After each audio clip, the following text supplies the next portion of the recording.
I detest having to get out of bed in the middle of the night when I'm at my boyfriend's house. Every time I pass along the hallway leading from his bedroom to the rest of the house, I feel like I'm being watched. I was staying over last night, and when I got up at around 1 in the morning to get water, I experienced the typical level of anxiety before getting over it and falling back asleep. My body jumped into alert mode as the house settled with a jarring crack. Not sure what time it was, but I was just beginning to wake up. The moon shone through the window above the bed, even though it was still dark outside. I began to go back asleep because I knew the sound was coming from the house and I wasn't afraid. I was on the verge of falling asleep when I heard a faint hammering sound. It was almost calming for a minute, until I realized I wasn't dreaming. I listened and opened my eyes. It was unquestionably coming from within the home.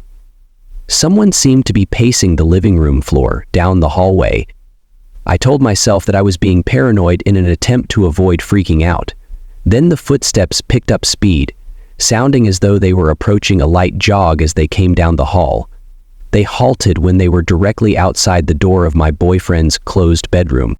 After a brief period of silence during which the home made another settling cracking sound, my partner yelled, "Get out!" In fact, he asked for it. He was on his side, facing the bedroom door and away from me so I couldn't see his face. I gave him a gentle prod and said, "Me?" He remained still. I gave him a bit more prodding, but nothing changed. So I sat up, shook his arm, and urged him to wake up. Since he was still not waking up, I checked the room and found nothing unusual.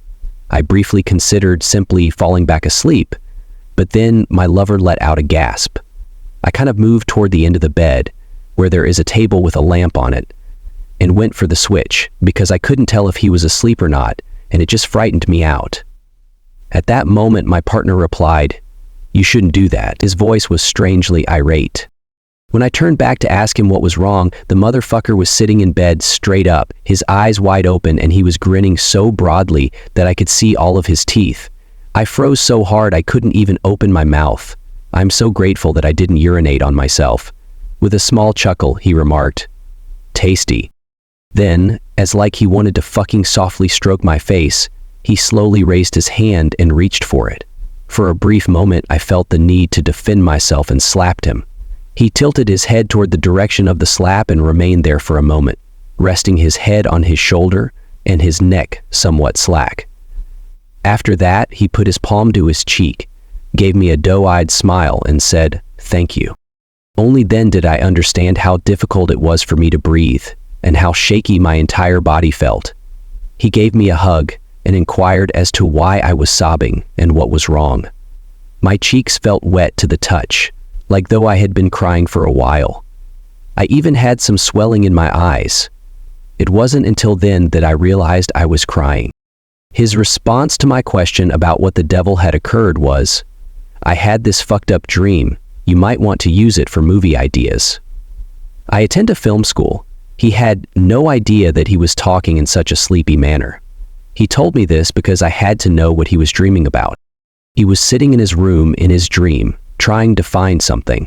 He sat on his bed and began rummaging through the drawer he had taken off of his nightstand. Then he heard footsteps coming from inside the home. All of a sudden, they were hurrying down the hallway to his room. A tall man strode by him into the bedroom across the hall, and he glanced up at the doorway. "Hey!"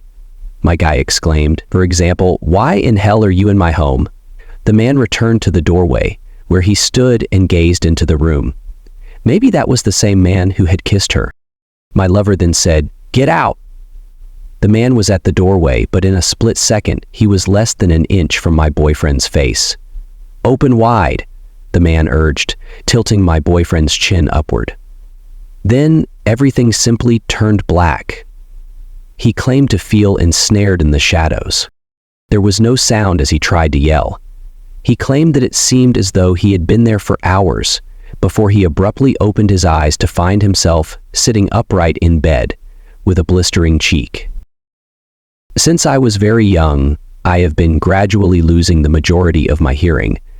I am completely deaf if I do not use my hearing aids, but I have learned to talk and can still communicate with others if I do.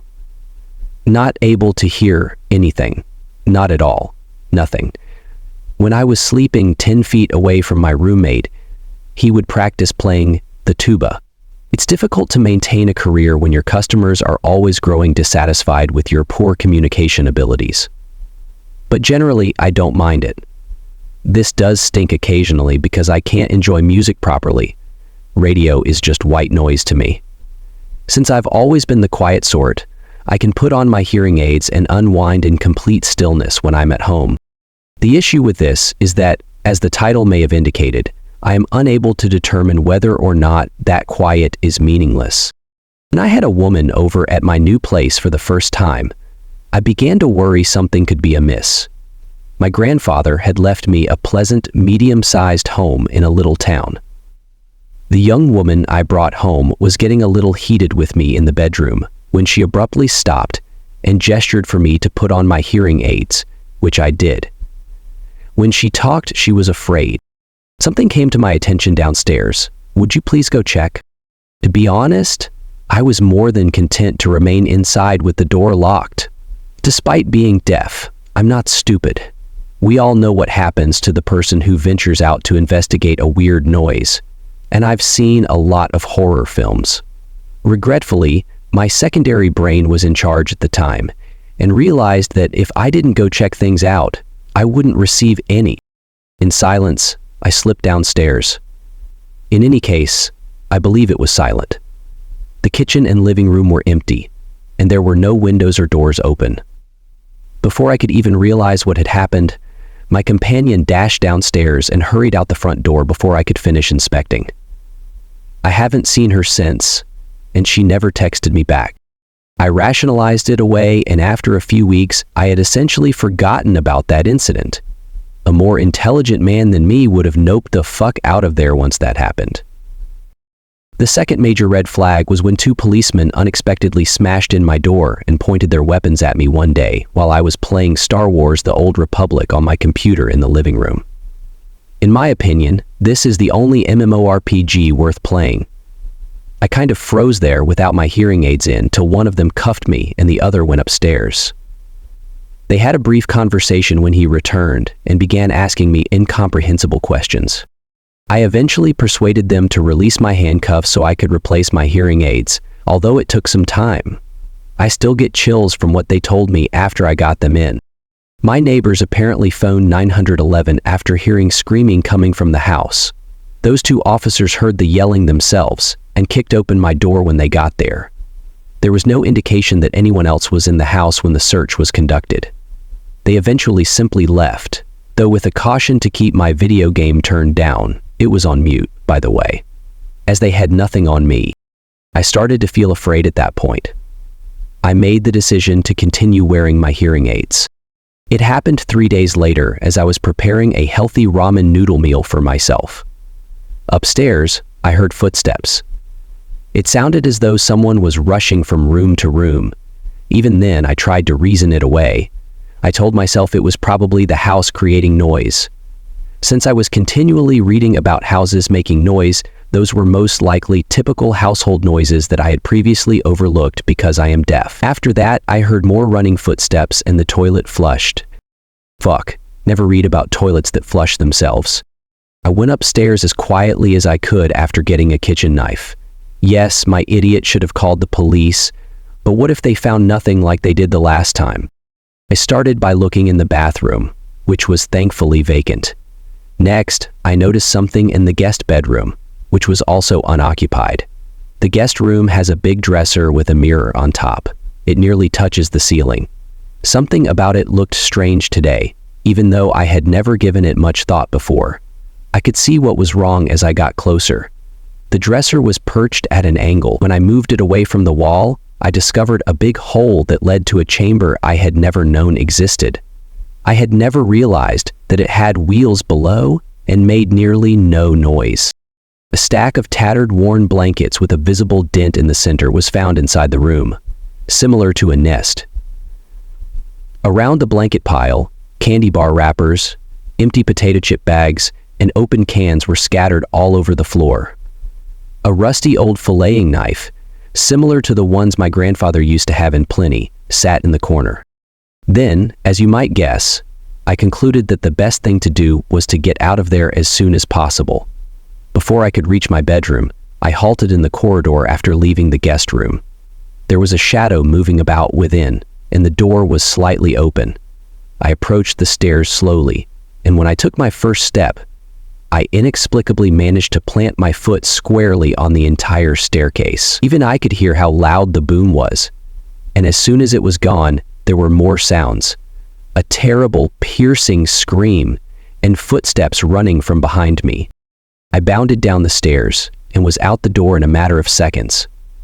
Fortunately, the town was small enough for me to sprint in a few minutes all the way to the police station. They were never able to identify the occupant of my guest room. Since I am definitely no longer residing there, I have all but given up on finding a buyer for the property. The story's lesson, I suppose, is to wear your hearing aids. Hearing aids. As far back as I could recall, there was always a large tree close to the spot where we would occasionally assemble for assembly. According to reports, the tree was as old as the school. The tree's existence is even remembered by earlier generations. There were a lot of stories about it because it was so old, and there were plenty of eerie ones among them. Some people claim that if you spend too much time beneath a tree, you will be haunted. Some claim that an invisible force pushes you down if you attempt to climb it. Others claim that apparitions would appear on or near the tree. It seems to follow you into your house if you are haunted. Children, teens, and adults who climbed the tree have reportedly been pushed by an invisible force in a few instances, and some have fainted. One was about a man who noticed something ugly near the tree. However, I never believed those tales. I always assumed individuals who were disseminating those stories were doing so for amusement. I always believed that those occurrences will have a scientific explanation. I thought the people who were shoved had barely lost their footing. Those who reported seeing objects or apparitions were simply experiencing hallucinations due to medications or other circumstances. However, this encounter has caused me to reconsider my beliefs regarding paranormal matters, because it was precisely because I disregarded the warnings that I endured unrelenting suffering for an entire year. I was 14 years old when it began. It was time for lunch. Directly beneath the tree, I was sipping water from a set of taps. I was followed to get water by two of my friends. We were engaging in different discussions when Jake, one of them, began to discuss the tree's alleged haunting. "Hey, were you aware of this tree's curse? If you treat it disrespectfully, you will be haunted." Jake was sipping the water when he spoke. He thinks about how Jake loves it. He says that everything is grief and pain, but he knows this moment forever. "You seriously believe that superstitious stuff, Jake?" I rolled my eyes and asked him. He just shook his head. "Well, there have been unexplainable incidents, so yeah," Jake replied. "Yeah, come on, Jake, everything has a scientific reason. They are merely made-up stories meant to frighten you if they actually have no explanation." As I approached the tree, I remarked, "I'll demonstrate it right now. Nothing bad will happen to me if I do this." I immediately kicked and spat at the tree's trunk after saying that. "You see, you won't experience any consequences. Both curses and ghosts are non-existent." With confidence, I said. "Well, I suppose you do have a point." "I said," Jake said. The ring rang shortly after the lunch break ended. We returned to class. After the regular classes ended, some additional classes were held. Regular classes ended before the sun set. I began to hear odd noises, just as the globe was glowing bright red from the sunset. It was like thunder in the distance. It was barely audible to me. It could hardly be heard. The most peculiar aspect was that the sound originated precisely in the tree's direction. There were no windows in our classroom at the time, so the tree could be seen well. And as I watched the sunset, trees appeared in the distance. The view from the top of the classroom was absolutely dramatic. The sound increased in volume every 2 to 3 minutes. Additionally, the sound was completely audible the last time I heard it. It was audible to me. The volume of the sound remained constant after that. I told myself I was listening to the noises of a rainstorm in the distance. At least that's what I hoped. I could hear everything quite well because my town was very peaceful and had very few cars. For this reason, I assumed it was a sound from a rainstorm in the distance. With brief breaks in between, the music continued to repeat itself. Time passed quickly, and it was time to return home. The extra classes were over. It was also after 8 p.m. With the music still playing repeatedly, I was afraid to cross the schoolyard. I asked Jake whether he heard the distant thunderous sound as we were packing to leave for home. "No, I don't hear it at all," I got a response from Jake. "Maybe the tree is haunting you." I assumed he was using another of his tricks to intentionally frighten me. He liked to pull scary pranks like these. Sometimes he truly enjoyed playing these kinds of tricks. So I asked Joey, another student. "No, I don't hear it," Joey replied, his expression bewildered. "It's probably just your imagination." No one else was asked. It was then that I realized I was the only man who could hear the distant thunderclaps. Among the most honest children I knew was Joey. Even to play a practical joke, he would never tell a lie. I ran out of the classroom as soon as I finished packing. We were only permitted to leave the school through the main door, which was located quite near the tree. The noise continued unabated. The sound became louder as I approached the tree, confirming to me that it was truly emanating from the tree. In the corner of my eye, I noticed a shadow figure ascending the tree quickly, where a light bulb was shining. Going from one place to another took less than a second since it was so quick. This made my spine tingle. I was completely taken aback. To get away from the tree as quickly as possible, I accelerated my pace. The noises persisted. As soon as I left the school, they stopped. I ran home. I felt really uneasy because I had this weird feeling that I was being watched. When I returned home, I immediately lay down on the bed. Because I had lost my appetite, I was very tired. So I dozed off. Until regular courses ended, the following day at school passed without any problems. I didn't hear any sound this time. I glanced curiously at the tree every now and then. Until regular lessons concluded, the tree appeared normal. I once looked at the tree while I was packing, and I could definitely see a shadow traveling at breakneck speed. I nearly dropped the book I was holding because I was so shocked. I was hesitant to glance at the tree once more as a result, and I left the school as soon as I was done packing. For a few days, this kept happening. It started happening on a daily basis. Now, I believed that my eyes were not functioning properly. I was far more impacted by Jake's remarks regarding the tree than I had initially anticipated. And one day, while I was seated and working on some schoolwork, I heard drumming coming from the tree. I was unable to avoid staring at the tree since it was so persistent. There was nothing there when I looked. However, the drum sound emanating from the tree was audible to me. For what felt like a few seconds, I turned my head away from the tree. The next time I glanced at the tree, I saw a dark specter standing there. It had a human appearance, however, features were invisible to the naked eye. I began to regret making fun of the tree because I knew this wasn't normal. All I wanted to do was hurry home and put this out of my mind. However, the school day had not yet ended. The apparition stood still for the first several seconds. Then it moved abruptly the next second. It moved so quickly that it appeared to snap its back backwards. I nearly yelled because I was so terrified. I felt guilty for glancing at the tree when I knew that nothing positive would occur. Even though I occasionally heard the drum sound, I didn't spend the rest of the day staring at the tree. That was how the days passed. I would occasionally hear the drum sound, but I would avoid looking at the tree because I was too afraid to do so. On one of such days, I initially heard a drum sound. Then I heard what sounded like a bunch of girls giggling uncontrollably. I automatically glanced in the direction of the tree, which was the source of the sound. I was astounded by what I saw there. On what appeared to be a stick-like body, I saw the head of a lady. She was beaming from ear to ear and had black, empty eye sockets. I fainted almost instantly after seeing it, because I felt sick. My mother's anxious expression welcomed me home when I woke up. I filled her in on everything. She assured me that she would find a solution, and that everything would be okay. I noticed it again when I went to school the following day. It was the same person I'd seen the day before. I passed out the moment I saw it. The professor that examined my hands made it clear to me that I had learned how to do a bucket handle. I saw my hands more clearly, and before long this was happening almost every day.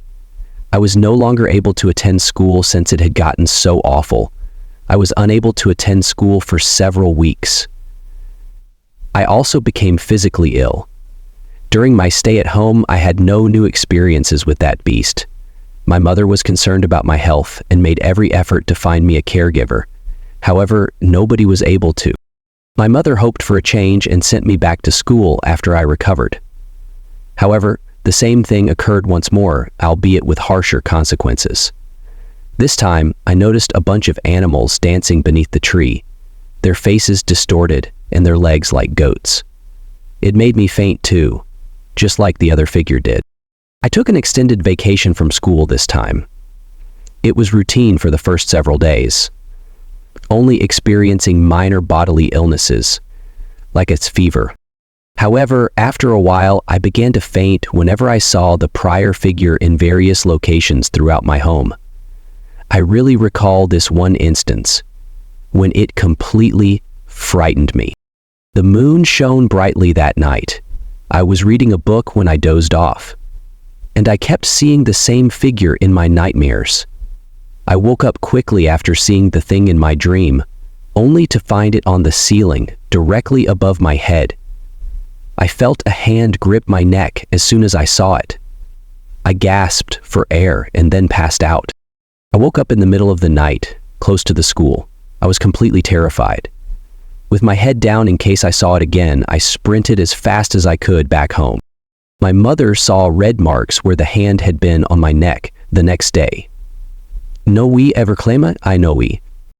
After discovering all of this, my mother made the decision to move me to a new school in a different town. It was obvious to her and to me that neither my town nor my school would grant me tranquility. Shortly thereafter, I was moved to a different school in a different town. I immediately felt as if a tremendous burden had been lifted from my shoulders after moving there. I haven't seen that figure at all since then. Next, 12 years have passed since then. I'm sure you're wondering if I still go to my hometown.